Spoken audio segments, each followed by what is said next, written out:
Deja de forzar lo que no fluye y verás como todo empieza a encajar. Deja de forzar lo que no fluye y verás como todo empieza lentamente a encajar.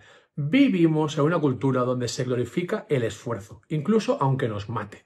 Pero todo lo que tenemos que forzar, no nos damos cuenta de que todo lo que tenemos que forzar y estamos forzando de base en el fondo ya está roto. Nos enseñaron a insistir, pero nadie nos ha enseñado a dejar ir, a soltar y a marcharnos y a esperar. En este vídeo lo voy a dividir en dos, en el problema de forzar y en la solución, que es soltar. Dentro del problema lo vamos a dividir en tres partes. Una, la educación en el esfuerzo y el sacrificio. Dos, el desgaste de forzar. Tres, ejemplos míos personales. Y en la solución te voy a hablar de dos puntos, el arte de soltar y, por último, los beneficios que eso tiene. Sobre todo, en este vídeo y en este canal hablamos sobre psicología real, sobre lo que es, sobre cómo son las cosas. No sobre cómo nos gustaría que fueran las cosas, que eso es un idealismo infantil, ni tampoco sobre cómo creemos que deberían ser las cosas, que eso es un moralismo castrador. Y por cierto, si te gusta este canal y este contenido, te invito a que te suscribas al canal, a la newsletter y te hagas con una copia de mi nuevo libro, Abiertos a Sentir, un libro que te hará conectar con tu verdad, con tu sentido, con tu sentimiento y con tu sentir propio. Empezamos con la educación en el esfuerzo y en el sacrificio y en el control constantes. Para ello siempre se nos ha brindado la idea de que la gente exitosa, de que la gente que llega arriba, a la cima, a la cúspide de la sociedad, la gente millonaria, los que tienen mucho éxito, son gente terca y obsesiva. Gente que se obsesiona con las cosas, que está súper determinado, súper sacrificado, súper esforzado, workahólico y que está empujando y forzando siempre las cosas. Nos hablan de que para ser y tener mucho éxito tienes que ser así. Por otro lado también, tenemos como los grandes gurús, los grandes tótems y los grandes maestros actualmente, en el 2025, en el siglo XXI, son los deportistas de élite. Los deportistas de élite, los atletas, gente que se esfuerza, que se sacrifica por una meta, por la gloria, ¿no? Y es gente siempre que nos hace de espejo. Y por último, eso hace que tengamos una identidad atada al esfuerzo. O sea, yo, si no me esfuerzo, si no me sacrifico por algo, si no trabajo mucho en algo, acabo no sabiendo quién carajo soy, ¿vale? Eso se basa en unos mantras, en un tipo de repetición de pensamientos que nos va soltando la cultura oficial del tipo: si te esfuerzas, si trabajas duro, si trabajas mucho y si insistes del todo, siempre salen las cosas. O todo depende de ti, o todo es tu elección, o tú eres el dueño de tu destino. Y si yo pude, tú también puedes. Y eso nos va aislando en la idea de que todo depende única y exclusivamente de nosotros y de nuestro esfuerzo y de nuestro sacrificio individual, separado de todas las conexiones y las relaciones que tenemos con los demás y con el entorno. O sea, nos aísla en la exigencia y la presión de que todo depende de nuestra elección. Y esto genera, punto 2, un desgaste, el desgaste de forzar. Genera un agotamiento psíquico, físico, emocional, relacional, que nos lleva a una pérdida de sentido, que nos lleva a ansiedad, depresión, estrés, tensión, prisa, presión, y que eso es lo que tiene que, o sea, esa es la consecuencia de querer que sí o sí salga eso, sí o sí tenemos que forzar eso, sí o sí tiene que funcionar eso. Cuando no nos damos cuenta que forzar al final es miedo disfrazado de esfuerzo. O sea, cuando yo me esfuerzo mucho, en el fondo estoy conectando con el miedo, con la no confianza, con la desconfianza en la vida y en el destino, ¿sí? Estoy forzando las cosas, ¿eh? Y también me gustaría aclarar en este vídeo que esto no va para toda la gente, a todas las edades. Y no va para que la gente crea que rendirnos a la primera, ante la primera dificultad, es la clave de todo. No. Creo que hay dos etapas en la vida, en realidad hay tres, que es que lo hablo mucho en mis vídeos, pero la más importante, digamos de los 0 a los 30, de los 30 a los 60, de los 60 a los 90, ¿no? La más importante de los 0 a los 30, creo que ahí sí que tendremos que aprender a insistir y a luchar, porque creo que ahí es cuando nos conocemos, cuando conocemos cómo va la vida, de qué va la vida y qué significa insistir y que salgan cosas, insistir y que no salgan las cosas y no insistir, que no salgan las cosas y no insistir y que de golpe salgan las cosas. La vida es mucho más compleja y mucho más mágica que una explicación lineal, hago, consigo. Es mucho más compleja, a veces no hago y consigo. Pero eso tenemos que entenderlo en el primer tercio de la vida, donde seguramente tendremos que ir a la escuela, universidad o al trabajo directamente, y ahí nos meterán la idea del esfuerzo y del sacrificio. Y ahí tenemos que hacerlo para darnos cuenta si va o no va con nosotros. Y eso es distinto a la segunda parte de la vida y hacia adelante, a partir de los 35, 30, 40, eso ya es personal de cada uno, ¿no? Seguir forzando ahí es que no estamos en nuestro camino. Seguir sintiendo que estamos forzando y esforzándonos por ahí no va con nuestro camino. Fijaros que los atletas se retiran a partir de los 30, 35, 40 máximo, que es la segunda etapa de la vida. Cuando nos vemos que el esfuerzo y el sacrificio nos desgasta y cuando ya deberíamos saber qué es lo nuestro, para qué valemos y dónde elegimos estar de verdad, basado en nuestros gustos y en lo que es importante para nosotros. Entonces, en la segunda fase de la vida deberíamos aprender a soltar más y a no forzar tanto. Vamos a ir avanzando en el punto 3 con ejemplos míos en las 3 áreas más importantes de la vida, como son trabajo, amigos y pareja, ¿no? O amantes, o ¿no? Toda esa área. Yo recuerdo, bueno, yo he sido siempre un forzador de serie, oficial, de élite, por naturaleza, por biología, porque tuve un padre forzador, porque me educaron en el forzar, en el empujar, en el exigir, en el sacrificio, ¿no? Y además tenía un padre así, que él era así. Entonces, al final copias a tus modelos. Y también tuve modelos míos dentro de la escritura, del arte, de todo eso también, que era gente que trabajaba, que se esforzaba y todo eso, con lo cual yo acabé siendo un tío que se esforzaba muchísimo. Y, por ejemplo, aplicado a los amigos, yo era el líder y el que forzaba todo. Tenemos que quedar aquí, llamaba a la gente, montaba las cosas, a veces venían, luego empezaron a no venir tanto y yo me esforzaba y me desgastaba y no sacaba nada en claro. También con las parejas o con las relaciones. Yo recuerdo la primera chica que me rompió el corazón a los 15 años, cuando me dijo una noche, ya no quiero estar contigo, yo no lo acepté para nada y forcé. Forcé tanto que me colé en la casa en su casa. En el ascensor lo forzamos, entramos a casa incluso y le dejé una nota para que la leyera sobre una de las mesitas del recibidor. O sea, que me colé en su casa. O sea, hice hasta un allanamiento de morada por amor casi, o por desamor. O sea, yo era un forzador en toda regla. También recuerdo una de las relaciones, hace ya muchos años, 15, 20 años, en la que lo dejamos de motu propio, incluso la dejé yo a ella, pero luego quise volver y estuve 6 meses persiguiéndola, hasta que cuando logré quedar con ella, ella ya tenía pareja, y yo me quedé con los mocos a 2 velas, y ahí entendí que forzar lo que no toca no vale de nada, ¿sí? Por último, también a nivel laboral intenté montar una empresa, intenté montar cosas, intenté llamar a gente, intenté llamar a expertos, contactar con ellos y vi que no salían las cosas, que no acababan de llegar gente fiable. Y me di cuenta que por ahí tampoco era, que estaba forzando la máquina, que estaba empujando el río y que no estaba consiguiendo nada más que salirme de mi destino, que vamos a ir viendo luego qué es mi destino, ¿no? Y vamos a ir entrando ya en la solución, ¿no? Que es el punto 4, que es el arte de soltar, de dejar ir, de dejar de forzar. Y nos damos cuenta que fluir es dejar de empujar.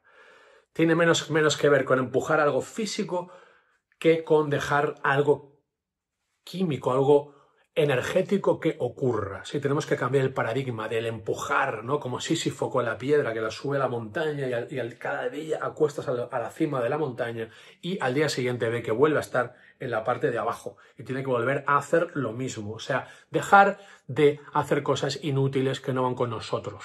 Dejar de hacer cosas que ya no tocan que hagamos. Muy importante, porque así vamos a permitir observar el ritmo propio de las cosas, tanto de las otras personas como de las situaciones, como de la vida en sí. Y también vamos a ver nuestro ritmo propio cuál es. Vamos a dejar de forzar y en ir en piloto automático basados en el modo obligación. Estoy obligado a, tengo que. Vamos a ir saliendo de ahí, como digo en mi último libro, saliendo del modo obligación y entrar en el modo me apetece, me gusta Y es importante para mí. Y es muy importante. Esa es el área del autoconocimiento. Para aprender a soltar y salirme del paradigma de forzar, necesito comprenderme, conocerme, saber quién soy, descubrirme, aventurarme en mi mundo interior. Para eso es forzar, fracaso, forzar, fracaso, forzar, fracaso. Y seguramente veremos que sí que hemos conseguido cosas también con cierto esfuerzo, pero que continuado en el tiempo es inútil, no nos lleva a ninguna parte más que al precipicio. Súper importante eso. Comprender nuestro ritmo, el ritmo de la gente, de las situaciones y de la vida en global, que no es el mismo que el nuestro, ¿sí? Luego también podemos ver la diferencia entre comprometernos con las cosas y depender de ellas. Yo no puedo comprometer con un proceso, con una persona, con una situación, pero llegado a un punto, si no va conmigo, si no me sienta bien, tengo que aprender a soltarlo. Si no lo suelto, estoy dependiendo de ello. Y si dependo de ello, vivo una vida pobre, alejada de lo que me gusta, de lo que necesito y de lo que es importante para mí. Entonces tenemos que aprender a cerrar etapas sin sentir fracaso. Tenemos que cerrar etapas con los amigos, con las relaciones de pareja, con el trabajo, con la familia, cerrar etapas sin sentir fracaso. Es normal. Al final, el invierno empieza y se acaba. Y llega el otoño que empieza y se acaba, llega la primavera que empieza y se acaba, lleva el verano que empieza y se acaba. No he seguido el orden oficial, el orden natural de las 4 estaciones, pero ya me entendéis. Todo tiene un principio, todo tiene un final. El día, el sol sale, el sol se pone. Todo tiene un principio. Y en general, la gente que ve este canal, somos muy cíclicos. No somos muy lineales, no somos tan sencillos. Vamos por ciclos muy biológicos con la vida. Psicología, biología, química, física. Somos uno con el entorno. Tenemos que aprender a leerlo porque es como nos leemos. Somos muy lo que ocurre fuera a nivel naturaleza, ¿sí? Muy importante. No forzar cierres tampoco, no echar ahí el hacha a los cierres. Yo era un gran leñador de relaciones y cosas, cortaba las cosas y eso, como soy muy sensible, en el fondo no iba conmigo, porque a la que corto algo fuerte, al final siento la nostalgia, siento la poco de culpa y volví a ello, ¿sí? Con lo cual aprendí a no forzar cierres y a dejar que las relaciones, el trabajo, la pareja se vayan apagando lentamente al ritmo natural de las cosas, sin nostalgia, sin drama, como un acto de comprensión profundo de los mecanismos implícitos e invisibles que gobiernan la vida, ¿sí? En general, la vida, como un acto de comprensión y de agradecimiento y de unidad. Soy uno con las cosas que ocurren, no estoy separado de ellas. No todo depende de una decisión mía y de un esfuerzo continuado en el tiempo mío. No depende de eso. Hay más actores, hay más personas, hay más cosas involucradas en el todo que hacen que todo ocurra, ¿sí? Muy importante eso. También es muy importante darnos cuenta de que la vida nunca está equivocada. La vida nunca está equivocada. Y la vida son hechos, son situaciones, cosas observables en el espacio y en el tiempo. La vida es eso. No hablo de nada metafísico, que también podemos ir ahí, pero no vamos a ir en este vídeo. La vida son los resultados visibles y medibles en el tiempo. Las personas, las cosas, eso es la vida. Lo material, eso es la vida. Y la vida nunca está equivocada. La mente, o sea, los pensamientos versus a los hechos, los pensamientos, las ideas, las emociones pueden estar un poco equivocadas, pueden estar confundidas, pueden no estar claras, porque pueden coincidir con lo que luego tengo en la vida o no coincidir, ¿sí? Y puede que nos sirvan de brújula, si estamos conectados con nosotros, hacia el cierto éxito nuestro de las cosas, o puede que nos lleven a la catástrofe, ¿sí? Pero la vida nunca está equivocada, como esa frase de lo que viene, conviene, lo que hay es lo que es lo que toca. Es muy importante que vayamos entrando en este tipo de realizaciones, de comprensiones, ¿eh?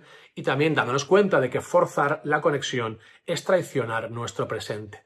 Porque al final, si forzamos las cosas, si forzamos las conexiones, si forzamos el amor, estamos dándonos cuenta que estamos intentando repetir el pasado, no estamos abriéndonos al futuro, el cual se despliega a partir del presente.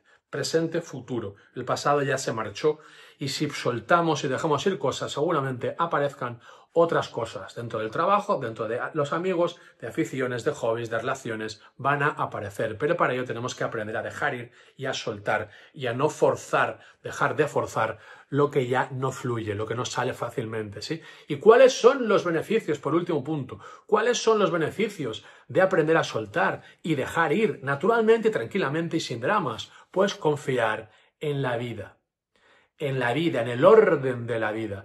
Sentir cierta conexión con las cosas y con el orden de la vida. La vida muchas veces se recoloca, las situaciones se recolocan, las circunstancias se recolocan muchas veces sin nuestra intervención, simplemente con el paso del tiempo, sin que tengamos que esforzarnos y forzar nada, sin tener que controlar nada. A veces tienes una bronca con un amigo, no pasa nada, dejamos de charlar y al cabo de un tiempo nos reencontramos en una reunión y volvemos a ser tan amigos, charlamos y no pasa nada, no hemos hecho nada, no hemos hecho ningún esfuerzo en nada, no nos hemos forzado nada. Y lo mismo con los trabajos, a veces echamos 1000 currículums para algo y no sale y de repente una llamada, un mensaje, una charla con alguien y nos sale trabajo, sin haber hecho nada. Muy importante, ese es el orden, esa es el movimiento automático de la vida más allá de nuestra voluntad individual basada en el esfuerzo y en el sacrificio, ¿sí? Y eso va, darnos cuenta de eso, o sea, es muy útil, nos funciona para entender y afinar nuestro instinto, nuestra intuición, nuestro gusto, nuestro saber, nuestros principios, saber dónde esforzarme y esforzar un poquito y dónde aceptar y dónde abrirme y dónde soltar. Muy importante eso es autoconocimiento real, ¿sí? Darnos cuenta, comprender cuándo sí, cuándo no, cuándo empujo un poquito, cuándo me paro y me siento a esperar. Y eso nos genera una paciencia brutal. La ciencia de la paz, ¿no? La paciencia, ¿no? Cómo calmarnos, cómo aprender a esperar y a confiar, en vez de siempre ese histerismo, ese estrés del hacer y del forzar, ¿no? Pues ante eso una paciencia que es la ciencia del esperar, la ciencia de la paz. Eso genera menos duda, menos impulsividad y más impulso natural y suave, unidos a las circunstancias y a las situaciones, lo cual nos genera una calma y nos genera que lentamente se vaya visibilizando el sentido a través de nuestro destino, que es nuestro camino, nuestros movimientos, nuestros pasos. Vamos viendo que hay una lógica, todo tiene un sentido. El haber dejado de forzar me ha abierto las puertas aquí, el haber abierto las puertas aquí, me doy cuenta que se me ha recolocado más mi situación, mi vida, mi día a día, me doy cuenta lentamente si dejo de forzar y me abro a soltar y a vivir más en conexión con los mensajes de la vida, ¿no? Muy importante eso, ¿vale? Aprender a madurar, hacernos mayor, es comprender que no tenemos tanta influencia en el entorno, que debemos luchar por lo que merece la pena y dejar de hacerlo por lo que no merece la pena. Y para distinguir qué merece la pena y qué no merece la pena, debemos conocernos, debemos experimentarnos. Método empírico, yo como sujeto de autoestudio, probando múltiples causas y múltiples cosas. Muy importante. Como último, cierre, para aprender, a veces habrá que forzar. Pero para madurar y evolucionar habrá que saber dejar ir. Solo el tiempo y la experiencia nos va a enseñar a distinguir entre los dos. ¿Sí? Os quiero, gente real, un fuerte abrazo honesto.